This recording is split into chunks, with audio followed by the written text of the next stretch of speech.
Hello दोस्तों, नमस्कार। मैं ममतेश कुमार आप सभी का स्वागत करता हूं आपके अपने परिवार रोजगार विद अंकित में। कैसे हैं आप सभी मेरे प्यारे साथी? उम्मीद करूंगा आप बहुत ही अच्छे होंगे, एकदम बेहतरीन होंगे, एकदम लाजवाब, जानदार, शानदार, गजब होंगे। तो सभी मेरे प्यारे साथी जुड़ेंगे अपनी क्लास के साथ, और सभी दोस्तों को प्रणाम है, सुप्रभात है, गुड मॉर्निंग है, राधे राधे है, नमस्कार है। प्यारे साथी, आज जो आप लोगों की कक्षा है वो आधुनिक काल अभी चल रहा है हमारा, ठीक है? क्योंकि आधुनिक काल बहुत लंबा काल है, इसमें बहुत सारे पार्ट बने हुए भी हैं, है ना? उनको जब तक हम पूरा ना कर लें उनको छोड़ना भी गलत है, ठीक है? बहरहाल आपसे जैसे वादा किया है मैंने कि आपका जो सिलेबस है वो जल्द ही पूरा होगा। ऐसी बात नहीं है कि पूरा नहीं होगा, समय से पूर्व ही पूरा हो जाएगा, आप इस बात से निश्चिंत रहना सभी विद्यार्थी।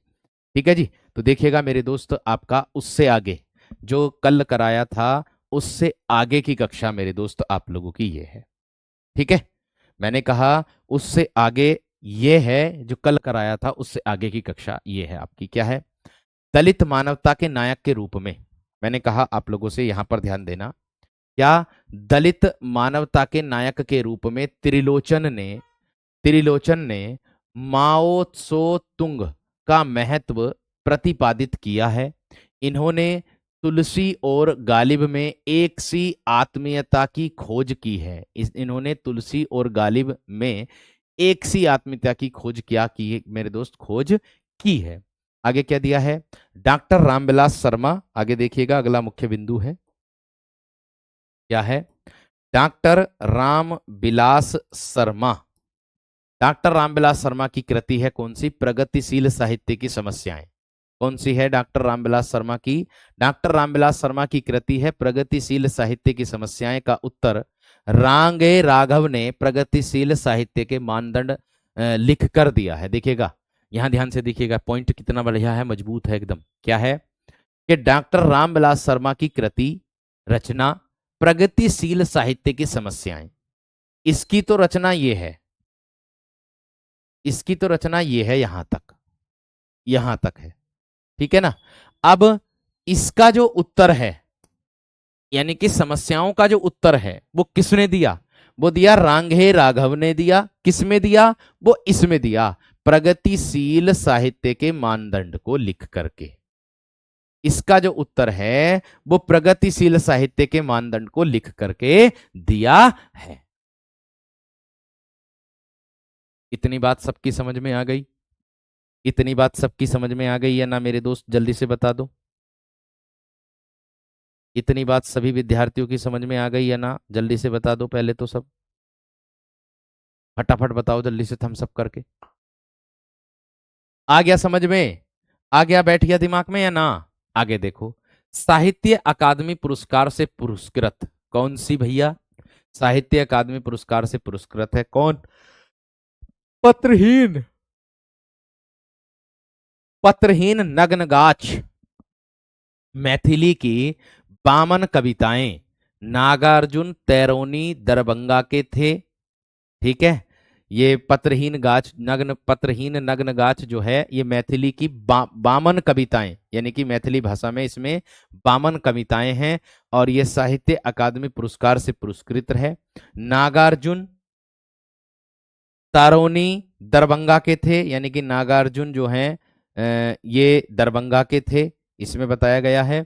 भस्मांकुर 1970 ईस्वी बरबे छंद में रचित इनका प्रसिद्ध खंड काव्य है। देखो, भस्मांकुर जो है ये इनका प्रसिद्ध खंड काव्य है मेरे दोस्त, और ये बरबे छंद में है। ऐसा पूछा जा सकता है प्रश्न, बस इतना ही कि जो ये जो है भस्मांकुर है ये किस छंद में रचित है, इतना ही पूछा जाएगा बस। इतना ही पूछा जाएगा बस आप लोगों से कि भस्मांकुर जो है। आवाज आ तो रही है भाई, आवाज क्यों ना आ रही? आवाज सही है, कोई दिक्कत वाली बात ना। आवाज में रेखा गुड़िया, आवाज सही है, तेज आ रही है आवाज तो। मैंने कहा भस्मांकुर बरवे छंद में रचित है, और अन्य दूसरा खंड काव्य गीत गोविंद है। इसका जो अन्य दूसरा खंड काव्य है वो कौन सा है? गीत गोविंद। इसको भी नोट कर दो जल्दी से एकदम, इसको भी नोट कर दो जल्दी से मेरे दोस्त, एकदम फटाफट जल्दी से थम्स अप कर दो।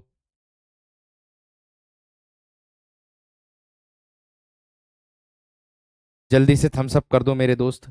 भस्मांकुर किसकी रचना है? नागार्जुन की। ठीक है। और गीत गोविंद किसकी है? नागार्जुन की। अन्य दूसरा खंड काव्य है ये आपका। ठीक है, इतनी बात या ना? एक बार थम्स अप करेंगे सभी विद्यार्थी। एक बार मेरे दोस्त थम्स अप करेंगे सभी विद्यार्थी, जल्दी से स्पीड से थम्स अप करेंगे। फटाफट बताओ जल्दी से थम्स अप करके।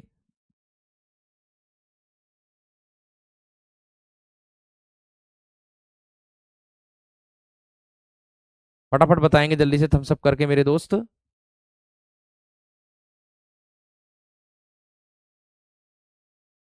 क्लियर है यहां तक? एक बार थम्स अप करेंगे स्पीड से। बहुत बढ़िया भाई। आगे, मैथिली और संस्कृत में यात्री नाम से लिखने वाले वैद्यनाथ मिश्र। देखो, मैथिली और संस्कृत के नाम से यात्री के नाम से लिखने वाले कौन? वैद्यनाथ मिश्र, जिनका वास्तविक नाम जो है आप लोग जानते ही हो। ठीक है। वैद्यनाथ मिश्र वास्तविक नाम से 1937 ईस्वी में बौद्ध धर्म अंगीकार करने के उपरांत अपना नाम क्या रखा था इन्होंने? नागार्जुन रखा था। अपना नाम क्या रखा था? नागार्जुन। देखो ये कितना महत्वपूर्ण वो मिला है मुख्य बिंदु। ये देखो ये कितना महत्वपूर्ण मुख्य बिंदु मिला। मैथिली और संस्कृत में यात्री के नाम से लिखने वाले वैद्यनाथ मिश्र, वास्तविक नाम से नाम ने, इनका जो वैद्यनाथ मिश्र है, इनने 1937 ईस्वी में बौद्ध धर्म अंगीकार करने के उपरांत, इन्होंने बौद्ध धर्म का क्या किया मेरे दोस्त? अंगीकार। इन्होंने क्या किया? बौद्ध धर्म का किया इन्होंने अंगीकार। और उसके उपरांत जो है इन्होंने अपना नाम क्या रखा था? नागार्जुन। ऐसा प्रश्न पूछा जा सकता है कि ऐसे कवि कौन हैं जिन्होंने बौद्ध धर्म का अंगीकार कर नागार्जुन नाम रखा? इस तरीके से पूछ सकते हो, इस तरीके से पूछ सकते हो। इतनी बात सबकी समझ में आ गई या ना मेरे दोस्त? इतनी बात सबकी समझ में आ गई या ना?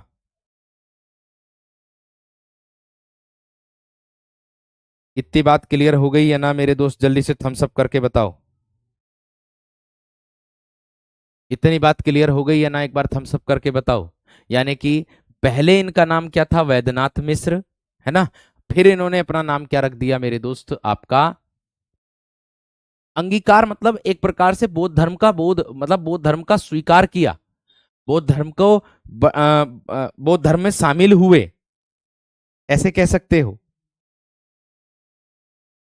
ठीक है, बात समझ में आ गई या ना? ग्रहण किया, स्वीकारा इन्होंने बौद्ध धर्म को। जब इन्होंने स्वीकारा तब इन्होंने अपना नाम अर्जुन नागार्जुन रखा था। तब इन्होंने अपना नाम नागार्जुन रखा। एक बार और बताएं, लीजिएगा एक बार और देख लो मैंने क्या बताया, देखो ध्यान से।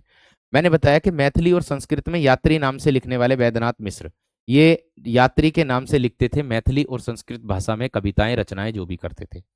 इनका जो वास्तविक नाम था, इन्होंने 1937 ईस्वी में बौद्ध धर्म का अंगीकार किया, बौद्ध धर्म को स्वीकारा। बौद्ध धर्म को स्वीकार करने के बाद इन्होंने अपना नाम नागार्जुन रखा था। इन्होंने अपना नाम क्या रखा था? नागार्जुन रखा था। केदारनाथ सिंह को मार्क्सवादी चेतना का कवि कहा जाता है। देख लो अगला प्रश्न क्या है। किसको कहा जाता है? केदारनाथ सिंह को मार्क्सवादी कवि जो है, चेतना का कवि कहा जाता है। किसको मेरे दोस्त? ये कहा जाता है केदारनाथ सिंह को। आगे, नागार्जुन सच्चे अर्थों में भारत का प्रतिनिधि जनकवि है, ये नामवर सिंह का कथन है। देखो, नागार्जुन सच्चे अर्थों में भारत का प्रतिनिधि जन कवि है, भारत का प्रतिनिधि जन कवि है, ये किसका कथन है? नामवर सिंह का।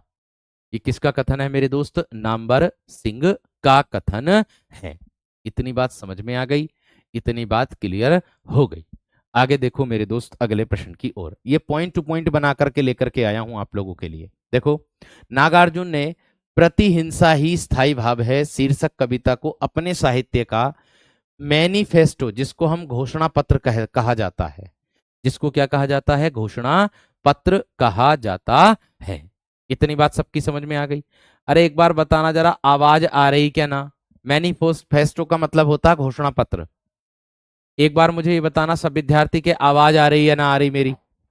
बताना जरा आवाज कैसी आ रही? मुझे ये समझ में नहीं आ रहा, आवाज नु कह रहे कि आवाज नहीं आ रही, और आवाज यहां से एकदम क्लियर है, कोई दिक्कत वाली बात नहीं है, सेल भी पूरे हैं एकदम। हम्म। ऐसे कैसे ना आ रही आवाज? आवाज तो कटक आ रही, मैं देख रहा हूँ। आ रही है सर, बढ़िया आ रही है एकदम। अब बताओ लो, तुम कैसे कह रहे हो अपने फोन की आवाज बढ़ाओ? हो सके तुम्हारे फोन का बटन तो ना खराब हो गया आवाज बढ़ाने वाला, कभी बढ़ ही ना रही हो, ऐसा हो रहा हो। देख लो एक बार। बच्चन सिंह ने नागार्जुन के विषय में लिखा है क्या? जन्मा, जन्मना, जन्मना कवि, प्रत्यक प्रकृत्या घुमक्कड़, और विचार मूलतः मार्क्सवादी। देखो, बच्चन सिंह ने नागार्जुन को क्या क्या बता दिया।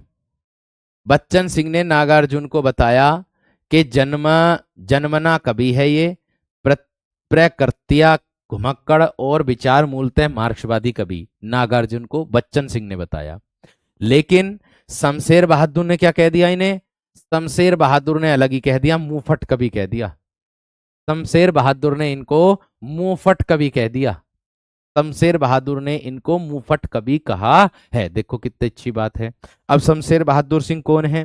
शमशेर बहादुर सिंह बोलते हैं मेरे दोस्त हम किसको? ठीक है, मैंने कहा शमशेर बहादुर सिंह किसको कहते हैं? कवियों का कवि जो होता है, कवियों का कवि जो होता है, वो शमशेर बहादुर सिंह के नाम से जाना जाता है। ठीक है, ध्यान रखना इस बात को।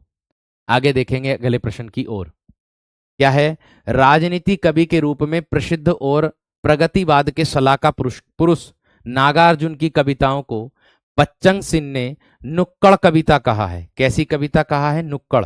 नुक्कड़ उसको बोलते हैं, कहते हैं ना कि नुक्कड़ पर खड़े होकर के क्या कर रहे थे? नुक्कड़ पर खड़े होकर क्या कर रहे थे? नुक्कड़ पर खड़े होकर, इस तरीके से। ठीक। आगे, मजदूरों के हिमायती कवि ढक्कन अंधविश्वास के कारण के रूप में भी इनकी प्रसिद्ध है, यानी कि इनकी प्रसिद्धि है। किनकी? बच्चन सिंह ने कहा है ये मजदूरों के हिमायती कवि के रूप में भी प्रसिद्धि है इनकी, नागार्जुन की।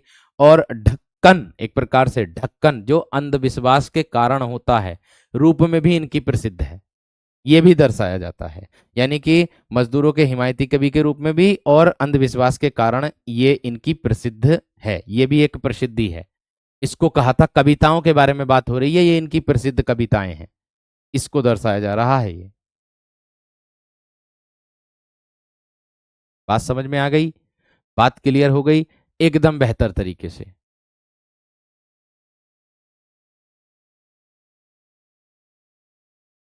बात समझ में आ गई है ना?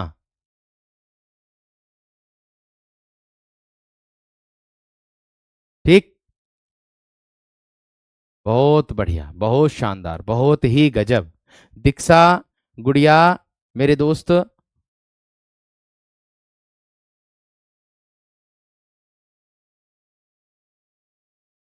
क्यों नहीं निकलेगा अगर आप पढ़ोगे तो? एक बात बताओ दीक्षा, मेरी बात बताओ। आपको मैं कंटेंट डिलीवर कर सकता हूं, मार्गदर्शन कर सकता हूं, बैक एंड पर आप लोगों को अभ्यास तो स्वयं ही करना है। बात आ रही थी मॉक टेस्ट की, मॉक टेस्ट भी इस बार संडे के दिन मिल जाएगा आप लोगों को, कंप्लीट मॉक टेस्ट मिलेगा, कंप्लीट, कंप्लीट मॉक टेस्ट मिलेगा। अब पूरी कोशिश तो मेरी है कि आपको हर वह चीज मैं उपलब्ध करा रहा हूँ। क्या नाम, क्या नाम है? दराक्षा, दराक्षा बानो। मैं पूरी कंप्लीट चीज आप लोगों को दे रहा हूँ, कुछ चीज छोड़ करके नहीं चल रहा हूँ, सारी चीजें आपको उपलब्ध करा रहा हूँ। हरिजन गाथा, भूमिजा नागार्जुन की प्रसिद्ध दीर्घ कविताएं हैं।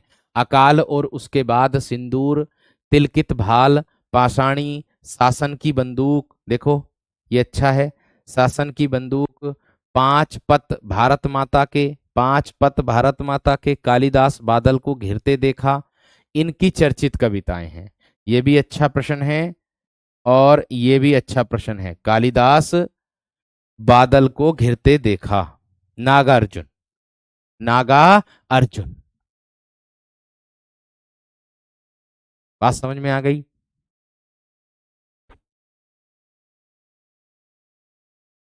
ठीक है, बात क्लियर हो गई। आगे देखो।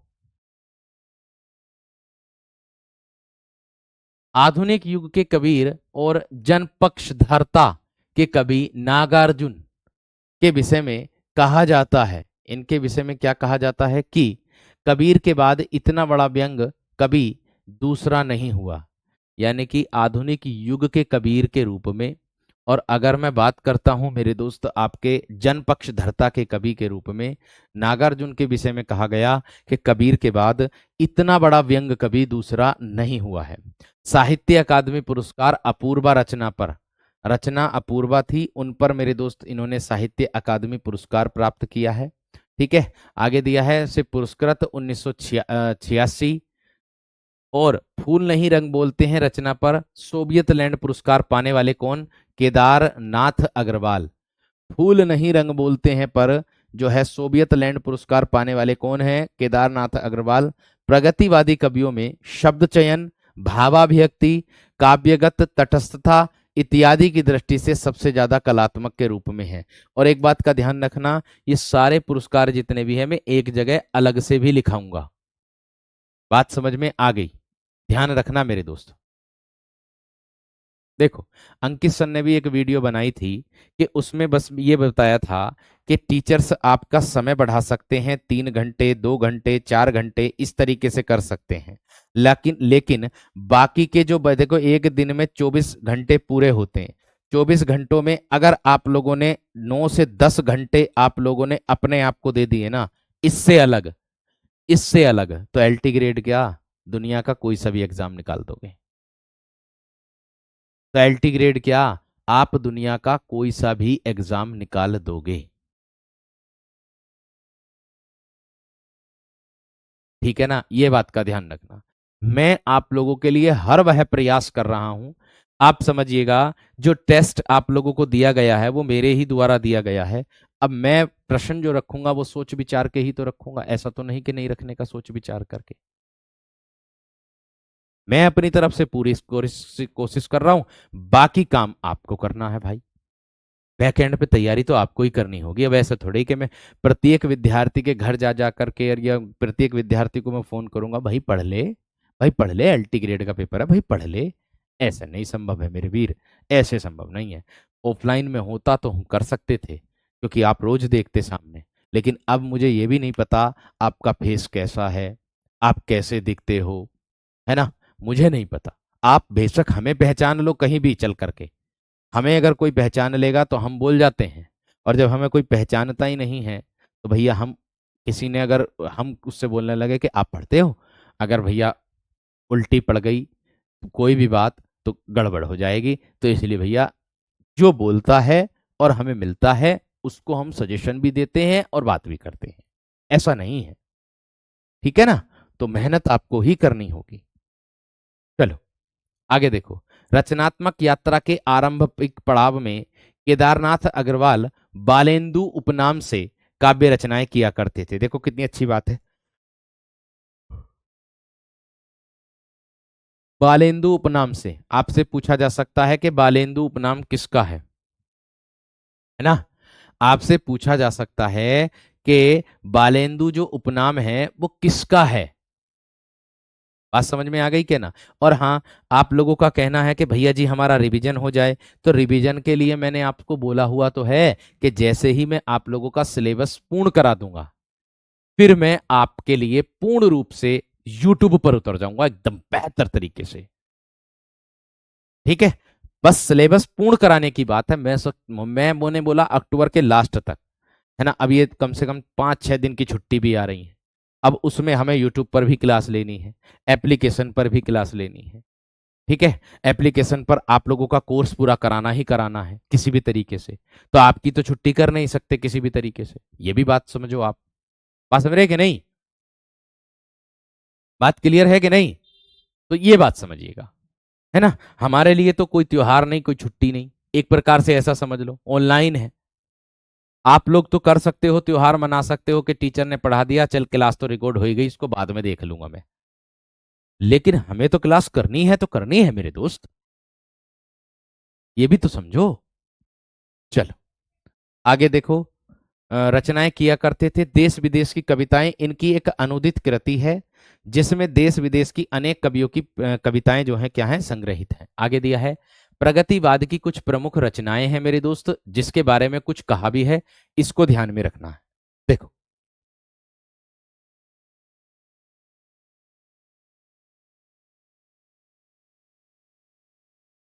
ठीक है। तो अब देखो कैसे, अब देखो मेरे दोस्त किस तरीके से होगा।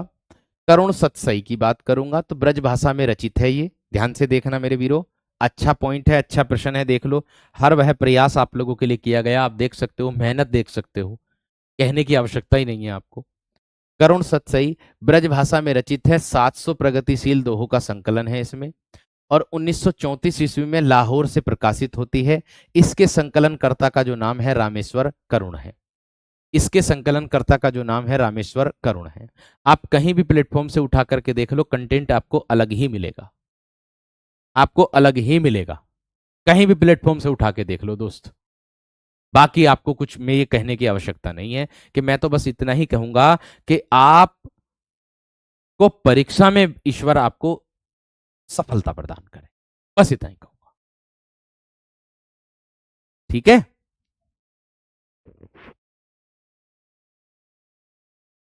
सर आप बहुत मेहनत कर रहे हैं हम लोगों के लिए, हमारे लिए आप फेस्टिवल भी नहीं मना पाते, बिल्कुल ये समझ लो। अभी आप तो समझ रहे हैं मेरी तो पहली करवा चौथ है। आप जान रहे हैं, कुछ भी नहीं दिलाया अभी मैंने, कुछ भी। किताब कॉपी में लगा रहा, किताब कॉपी में लगा रहा। यही बोल दिया कि आप ही ले लेना खुद ही। ठीक है, आगे देखो।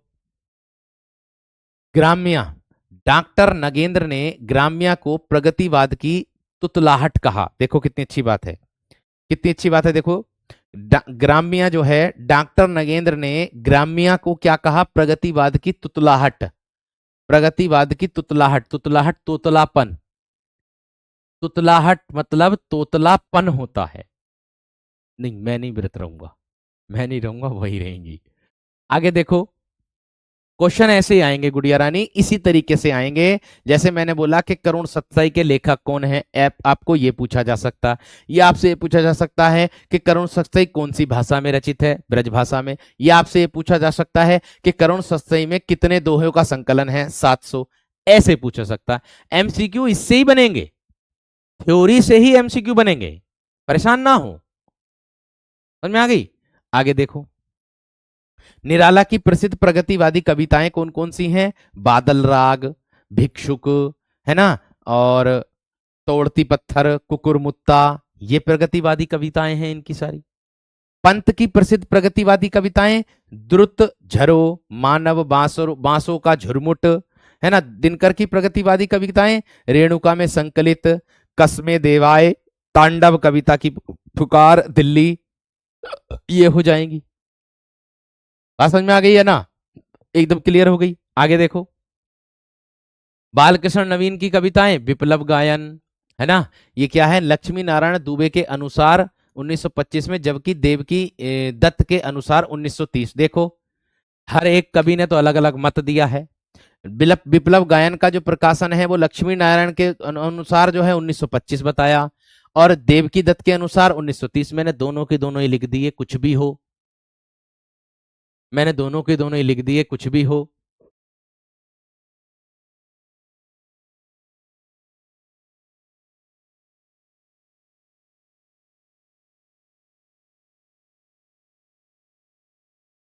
ठीक है, आगे देखो।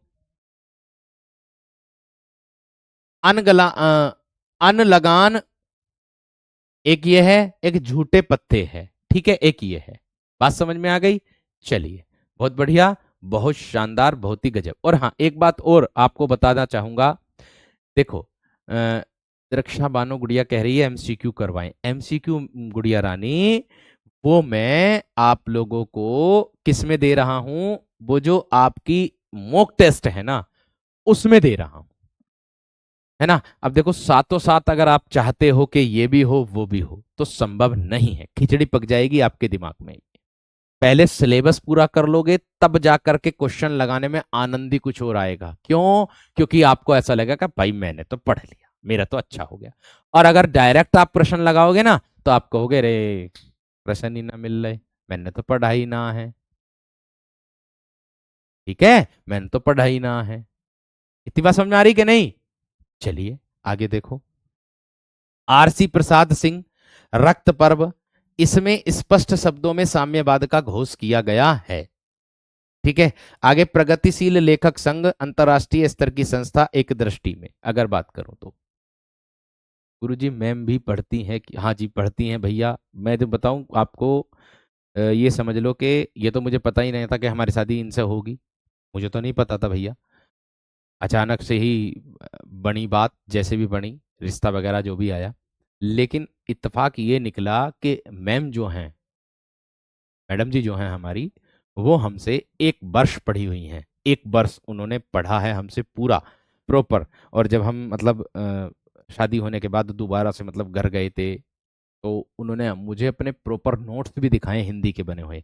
एक आचार्य बैच चला था यूट्यूब पर सबसे पहले 1 फरवरी 2022 को। उस समय मेरी ज्वाइनिंग ही हुई थी, ये समझ लो। ठीक है, गुरुजी बैच भी पढ़ाया था तो गुरुजी बैच के भी नोट्स दिखाए, पहले वाले बैच के भी नोट्स दिखाए। वो हमें पहले से ही जानती थी लेकिन हम नहीं जानते थे। अब जब तो भैया जान ही गए, तो शादी हो गई तब तो कोई दिक्कत ही ना। आगे देखो, प्रगतिशील लेखक संघ अंतरराष्ट्रीय स्तर की संस्था एक दृष्टि में है।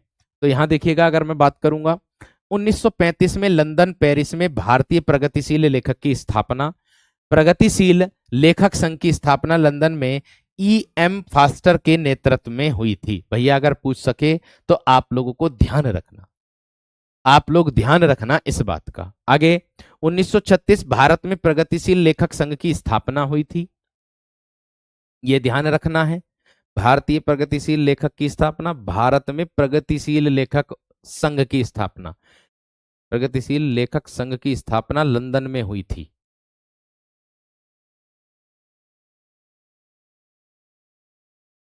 देखो, यह है भारतीय प्रगतिशील लेखक की स्थापना 1935 और प्रगतिशील लेखक संघ की स्थापना लंदन में E.M. फास्टर के नेतृत्व में हुई थी। यहां दिया है भारत में प्रगतिशील लेखक संघ की स्थापना, नीचे दिया है मेरे दोस्त भारत में प्रगतिशील लेखक संघ की स्थापना, यह दिया है।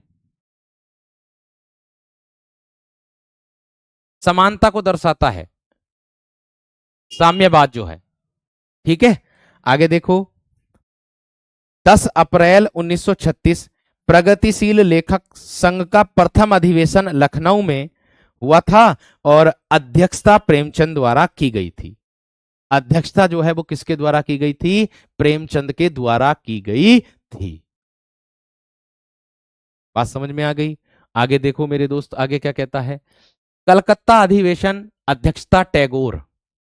1938 में कलकत्ता अधिवेशन की, जिसकी अध्यक्षता किसने की थी? टैगोर ने, रविन्द्रनाथ टैगोर ने की थी। देख लो आपके लिए क्या क्या करना, क्या क्या चीजें मिल रही है, क्या क्या तरीका, नए नए चीजें आपको देखने के लिए मिल रही। 1942 में तृतीय सम्मेलन, फासिज्म विरोधी सम्मेलन, अध्यक्षता जवाहरलाल नेहरू ने की थी दिल्ली में। 1943 में साम्यवादी नेता श्रीपाद अमृत डांगे और अध्यक्षता मुंबई में, यानी कि इसके द्वारा अध्यक्षता हुई और मुंबई में हुआ था। 1947 में अखिल भारतीय हिंदी प्रगतिशील लेखक संघ का पहला अधिवेशन राहुल सांकृत्यायन की अध्यक्षता में राजस्थान में हुआ था। नागार्जुन अध्यक्षता 1953 दिल्ली में। ठीक है, नागार्जुन अध्यक्षता की थी, नागार्जुन ने दिल्ली में। किसकी? ये इसी का ही चल रहा है, प्रगतिशील संघ। ठीक है, आगे संघ का अंतिम अधिवेशन दिल्ली में डॉक्टर निहार रंजन राय की अध्यक्षता में हुआ था। किसके रूप में हुआ था? डॉक्टर निहार रंजन राय की अध्यक्षता में हुआ था। यह भी ध्यान रखना इस बात का विशेष तरीके से। ठीक है, आगे देखो, प्रयोगवाद आ गया भैया। अब क्या आ गया आपका? प्रयोगवाद। अब इसको करो प्रयोगवाद को, ध्यान से देखो अब इधर। प्रगतिवाद, प्रयोगवाद, प्रगतिवाद, यहां ध्यान से देखो। प्रगतिवाद की अतिशय सपाट वायानी, सपाट वाहिनी और सीधे जीवन समस्याओं के चित्रण की एक रास्ता के विरुद्ध 1943 के आसपास नए प्रयोगों का आंदोलन चला और प्रयोगवाद 1943 से 1951 ईस्वी का जन्म यहीं से हुआ। यानी कि यज्ञ जी ने 1943 ईस्वी में तत्कालीन पत्रकारिताओं में प्रकाशित 7 कवियों 7 कविताएं संकलित कर उन्हें तार सप्तक के नाम से प्रकाशित करवाया। तार सप्तक की स्थापना किसने की थी? सच्चिदानंद हीरानंद वात्स्यायन अज्ञे ने की थी। किसने की थी? सच्चिदानंद हीरानंद वात्स्यायन अज्ञे ने 1943 ईस्वी में की थी, ये भी ध्यान रखना। आगे, तार सप्तक प्रथम 1943 के प्रकाशन के साथ ही प्रयोगवाद का जन्म या श्री गणेश हुआ था। प्रयोगवाद का जन्म भी हुआ था और श्री गणेश भी हुआ था। इस प्रकार प्रयोगवाद नाम उन व्यक्तियों के लिए रूढ़ हो गया। इस प्रकार प्रयोगवाद जो नाम है वो उन व्यक्तियों के लिए रूढ़ हो गया जो तार सप्तक के माध्यम से 1943 ईस्वी में प्रकाशन जगत में आई। मैंने कहा आप लोगों से कि प्रयोगवाद नाम उन व्यक्तियों के लिए रूढ़ हो गया जो तार सप्तक के माध्यम से, जो क्या है, तार सप्तक के माध्यम से 1943 ईस्वी में प्रकाशन जगत में आई। 1943 ईस्वी में क्या हुआ? प्रकाशन जगत में आई थी। आगे देखो, प्रयोगवाद का सर्वप्रथम प्रयोग नंद दुलारे वाजपेयी ने प्रयोगवादी रचनाएं शीर्षक लेख में किया था। यह अच्छा प्रश्न है। प्रयोगवाद का सर्वप्रथम प्रयोग नंद दुलारे वाजपेयी ने प्रयोगवादी रचनाएं शीर्षक लेख में किया था। यह अच्छा प्रश्न है। ठीक है, उन्होंने प्रयोगवाद को बैठे ठाले का धंधा कहा था। यानी कि इन्होंने क्या कहा था? प्रयोगवाद को, नंद दुलारे वाजपेयी ने प्रयोगवाद को बैठे ठाले का धंधा कहा था। तार सप्तक के संग्रह की भूमिका में अज्ञे ने लिखा। तार सप्तक की संग्रह की भूमिका में अज्ञे जी ने लिखा। क्या? प्रयोगवादी कवि किसी एक स्कूल से नहीं है, सभी राही हैं। राही नहीं, राह के अन्वेषी हैं। राही नहीं, राही के अन्वेषी हैं। ये किसने कहा? ये अच्छी पंक्ति है, पूछ सकता है आप लोगों से कि तार सप्तक के विषय में अज्ञे जी ने क्या कहा। अज्ञे जी ने प्रयोगवादी कवि एक स्कूल के नहीं है, ना ही सभी राही हैं, और राही नहीं, राह के अन्वेषी हैं। राही नहीं, राह के क्या होंगे मेरे दोस्त? अन्वेषी के रूप में दर्शाया गया है। ठीक है, अन्वेषी के रूप में दर्शाया गया है। अन्वेषी का मतलब होता है खोज करने वाला। अन्वेषी किसको बोलते हैं? खोज करने वाले को, जो खोज करता होता है। किसको कहते हैं अन्वेषी? खोज करने वाला, उसको कहते हैं,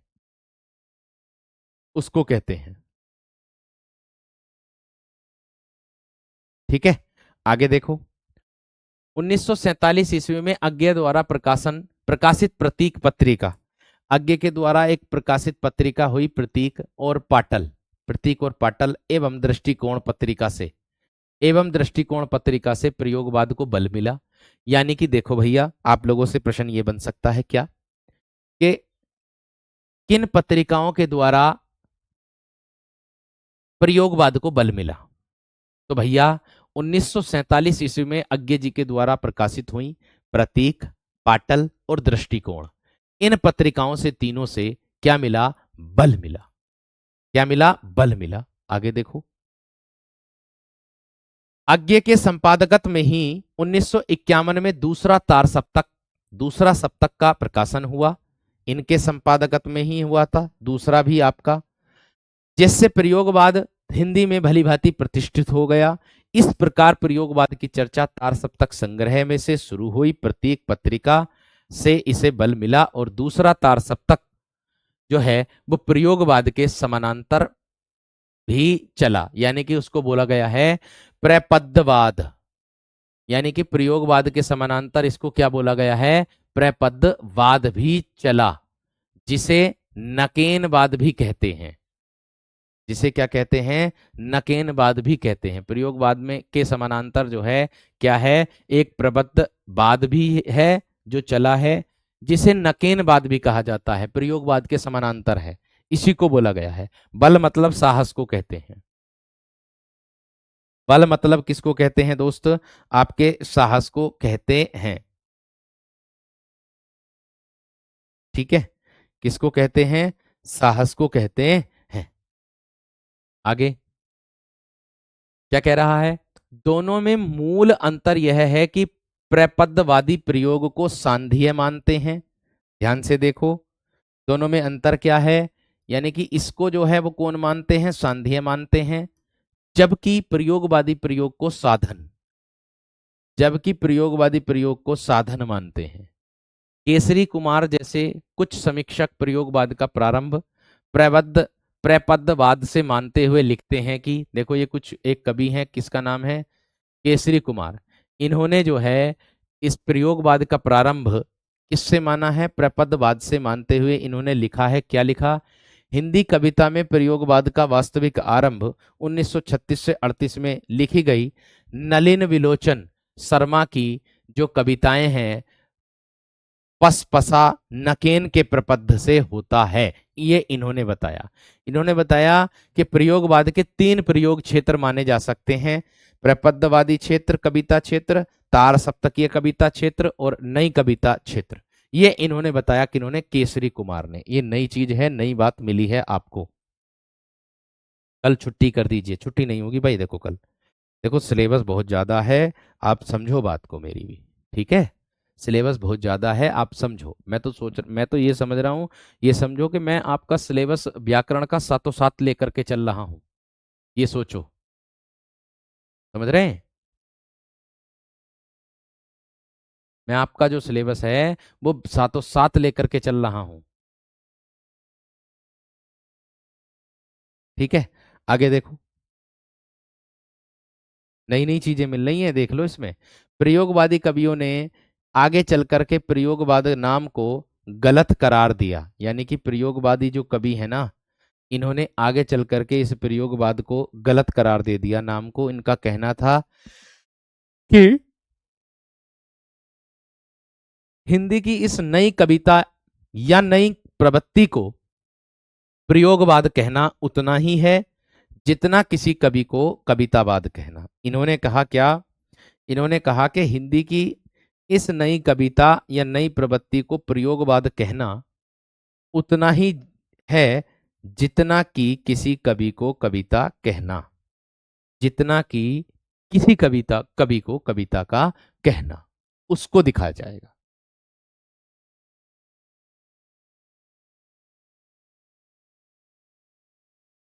ठीक है, आगे देखो, आगे देखो क्या कह रहा है। 1954 में डॉक्टर जगदीश गुप्त के पत्रिका का प्रकाशन हुआ। सॉरी, 1954 में डॉक्टर जगदीश गुप्त के संपादन में प्रयाग स्थित साहित्य सहयोग नामक सहकारी संस्था की ओर से नई कविता, नई कविता पत्रिका का प्रकाशन हुआ और प्रयोगवादी कविता नई कविता के रूप में विकसित हुई।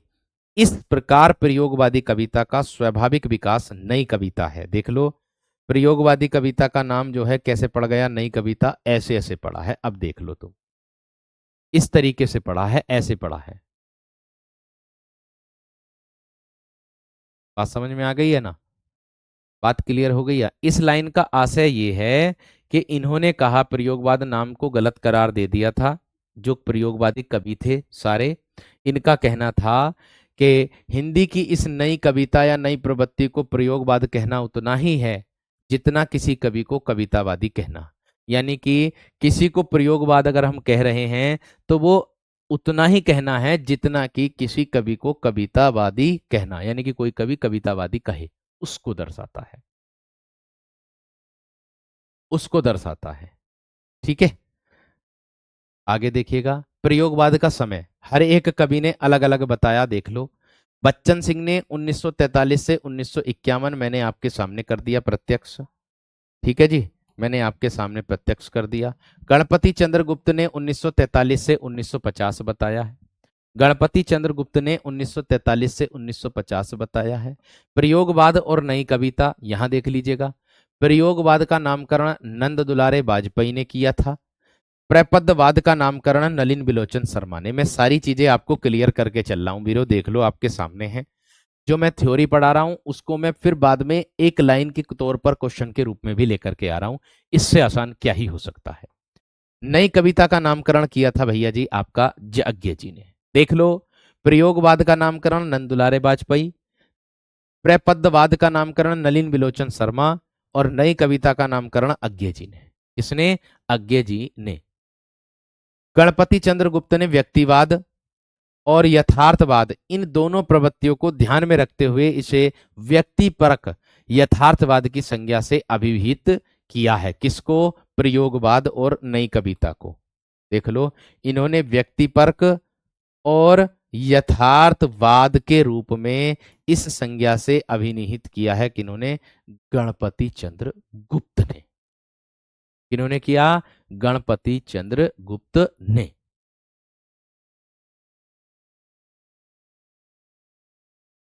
बात समझ में आ गई सीमा?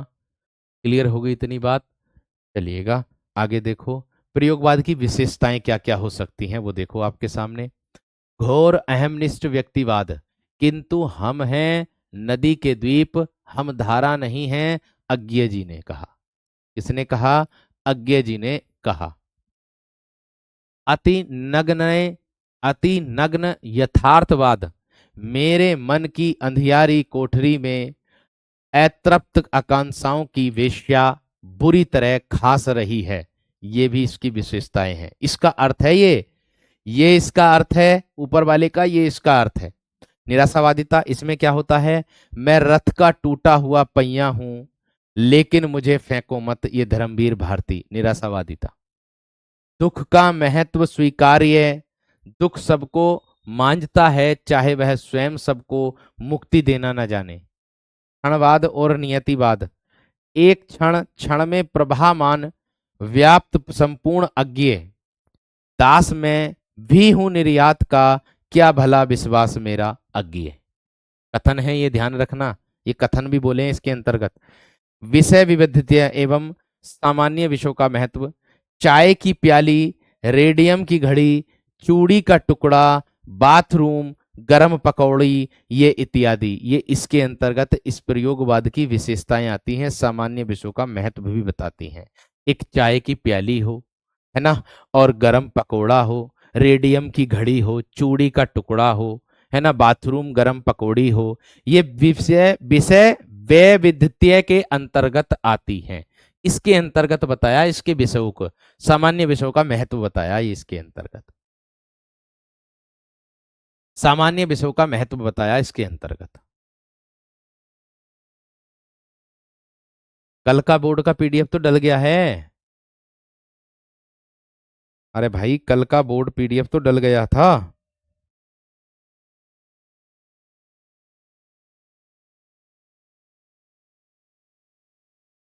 कल का बोर्ड पीडीएफ डल गया है।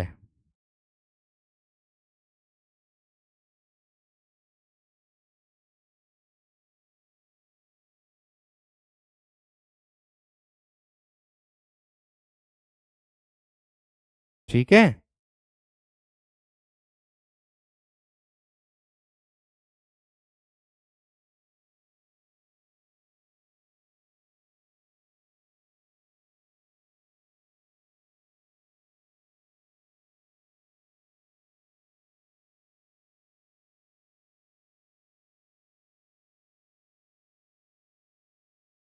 चलो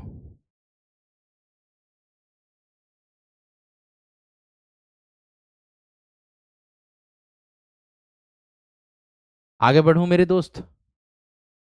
नहीं दिखा रहा, नहीं दिखा रहा, नहीं दिखा रहा, रुक जाओ मैं देखता हूँ, 1 मिनट रुक जाओ, 1 मिनट रुक जाओ, मैं देख लेता हूँ दिखा रहा कि नहीं दिखा रहा, अभी बता दूंगा। कल की क्लास, कल की क्लास, आधुनिक काल में ही जाना आप।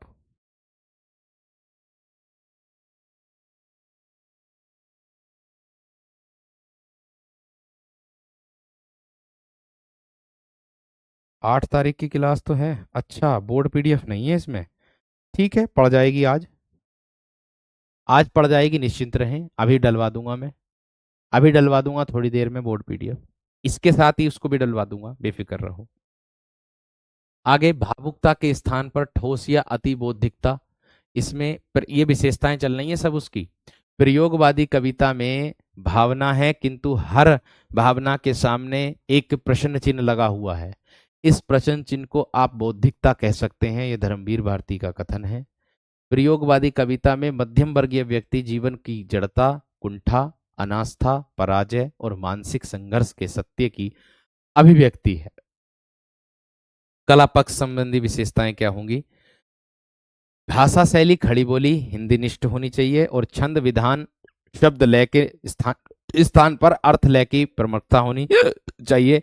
मुक्त छंद का अधिकाधिक प्रयोग होना चाहिए। मुक्तक छंद उसको बोलते हैं जिसमें मेरे दोस्त क्या होता है आप लोगों का,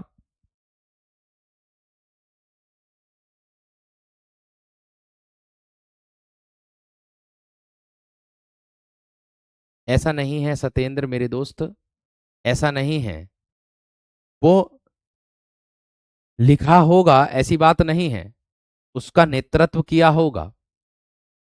ठीक है,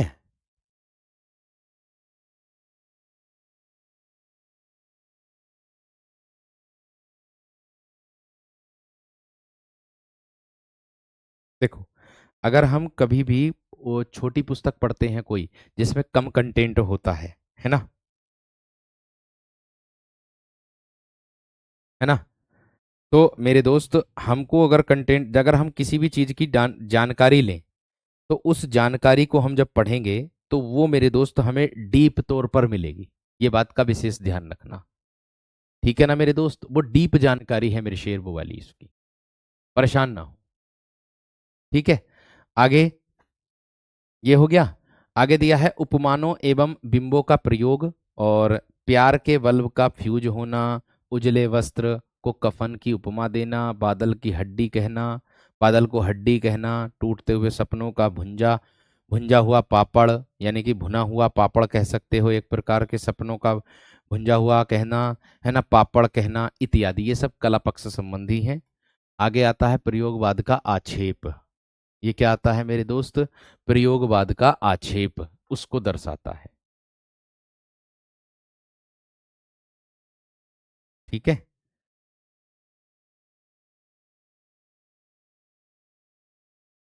एक बार मुझे भेज देना टेलीग्राम ग्रुप में, मतलब टेलीग्राम पर मुझे भेज देना, फिर मैं उसको आपको सत्येंद्र ठीक करके बता दूंगा, निश्चिंत रहें। अगर कोई त्रुटि है तो उसको आपको सही कर दूंगा, आप बेफिक्र रहें। ठीक है वीर, परेशान ना हो।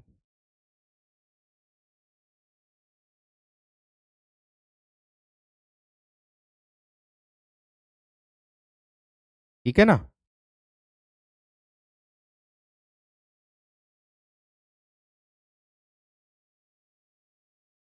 चलिएगा, देखो प्रयोगवाद का आक्षेप, आक्षेप का अर्थ होता है व्यंग्यपूर्ण दोषारोपण करना।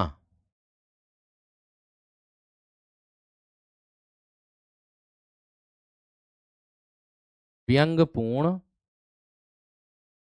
दोषारोपण करना,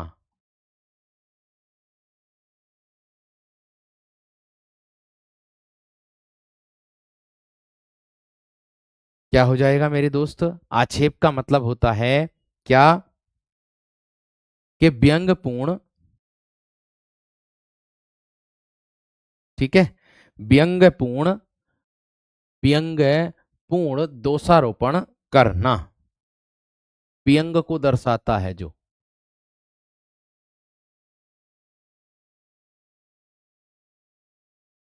चलो, दोषारोपण कैसे होगा?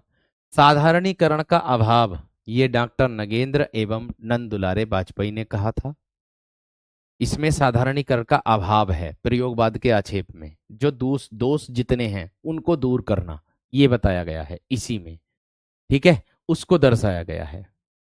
चारों तार सप्तक बताऊंगा आगे चल करके, सब है। ये देखो, आपको दिखाने लगूं तो आपको पता चलेगा कि हाँ भैया जी हमारे लिए तार सप्तक लाए हैं।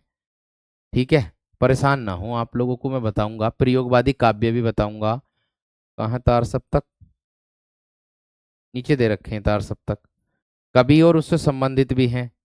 ठीक है, सारी रचनाएं हैं, तार सप्तक भी हैं। ये रे देखो, तार सप्तक में कौन कौन से कवि हैं वो भी हैं। देखो ये रे, तार सप्तक के कवि ये रहे। दूसरा ये रहा, प्रथम तार सप्तक ये रहा, प्रथम सप्तक इसके अंतर्गत। ठीक है, दूसरा सप्तक, तीसरा सप्तक, तृतीय सप्तक ये रहा, चौथा सप्तक ये रहा। सारे तार सप्तक हैं, चिंता मत करो, सब मिलेगा आगे चल करके। थोड़ा सा धैर्य बना के रखो बस। एकदम से लोगे जानकारी तो एकदम से मेरे दोस्त संभव नहीं है, क्योंकि कोई चीज छोड़ करके चलना ठीक नहीं है। ठीक है, चलो आगे देखो। अरे जो दोष हैं इस प्रयोगवाद में, उनको दूर करने की बात हो रही है। एक दोष तो यही है कि साधारणीकरण का अभाव, इसमें साधारणीकरण नहीं है, साधारण तरीके से नहीं है, उसको बोला है। प्रयोगवाद पाश्चात्य साहित्य के प्रतीकात्मक का अनुकरण मात्र, ये किसने कहा? शिवदान सिंह चौहान ने। इन्होंने प्रयोगवाद को त्रिशंकुओं का साहित्य भी कहा, अच्छी बात है। शिवदान सिंह चौहान ने प्रयोगवाद को त्रिशंकुओं का साहित्य भी कहा है, अच्छी बात है ये भी। कल पूरा प्रयास रहेगा इसको खत्म करने का, ठीक है, कल करेंगे हम। आगे देखो, प्रयोगवाद का विरोध साधारणीकरण के कारण, ये डॉक्टर नागेंद्र ने बोला है। अहम प्रवृत्ति निराशय नवीन उपमान वैशिष्ट्यहीन गद्यात्मक, ये अन्य आक्षेप इसके दोष हैं। ये जो अन्य आक्षेप हैं ये इसके और दोष हैं। डॉक्टर नगेंद्र ने प्रयोगवाद को शैलीगत विद्रोह कहा। डॉक्टर नगेंद्र ने प्रयोगवाद को शैलीगत विद्रोह कहा। डॉक्टर गणपति चंद्रगुप्त ने प्रयोगवाद को शुष्कतावाद कहा। शुष्कतावाद कहा, यह भी अच्छा है। क्या कहा? शुष्कतावाद कहा है। इतनी बात समझ में आ गई? इतनी बात क्लियर हो गई है ना? सर मैम का नाम क्या है? मैम का नाम हिमानी है, हिमानी, हिमानी। देखो इतनी बात सबकी समझ में आ गई। शुष्कतावाद और शैलीगत विद्रोह ये कहा था, ठीक है। क्लास ठीक 9 बजे चलती है अपने समय पर, उसकी चिंता मत करो। प्रयोगवाद स्मरणीय तथ्य, यानी कि प्रयोगवाद को स्मरण रखने के जो तथ्य होते हैं वो कौन कौन से हैं? प्रयोगवाद के प्रवर्तक जो माने जाते हैं वो कौन माने जाते हैं? अज्ञेय थे। प्रयोगवाद का प्रवर्तन गणेश, श्री गणेश जो है तार सप्तक से हुआ है, 1943 ईस्वी काव्य में संकलन से हुआ है। प्रयोगवाद का सर्वप्रथम प्रयोग नंद दुलारे वाजपेयी के द्वारा किया गया है, ठीक है। और प्रयोगवाद और नई कविता प्रगतिशील काव्य धाराओं के समानांतर प्रवाहित होने वाली काव्य प्रवृत्तियां हैं। प्रयोगवाद फ्रायड दर्शन से प्रभावित है और अस्तित्ववाद ने प्रयोगवाद को सर्वाधिक प्रभावित भी किया है। प्रयोगवादी कवि किसी एक स्कूल में नहीं, सभी राही रहा रही के अन्वेषी हैं। ये अज्ञेय तार सप्तक की भूमिका है, ये भी आपका आया था। तो आज मेरे दोस्त इसको हम यहीं पर रहने देंगे, आज पूरा नहीं होगा ये बिल्कुल भी, आज पूरा नहीं होगा बिल्कुल भी, ठीक है, आज नहीं पूरा होगा। चलो जी, अच्छी बात है, एकदम बेहतर है, समझ में आई भी होगी, अच्छे से क्लियर भी हुई होगी। चलिएगा, मिलते हैं आप लोगों से मेरे दोस्त अब कल की कक्षा में, ठीक है, अपने इसी समय पर एकदम इसी तरीके से, ठीक है। चलिएगा, बहुत सारे मेरे दोस्त स्लाइड हो गई, 15 स्लाइड हो गई। इस बात से बेफिक्र रहो कि सिलेबस नहीं, पूरे अक्टूबर में सिलेबस कंप्लीट पूरे होने के चांस है, पूरे होने के चांस है। अगर नहीं हुआ तो नवंबर में 5 दिन एक्स्ट्रा समझ लेना, हो जाएगा, वो मेरी हेडक है, ये मुझे पता है, ठीक है। नमस्कार, धन्यवाद।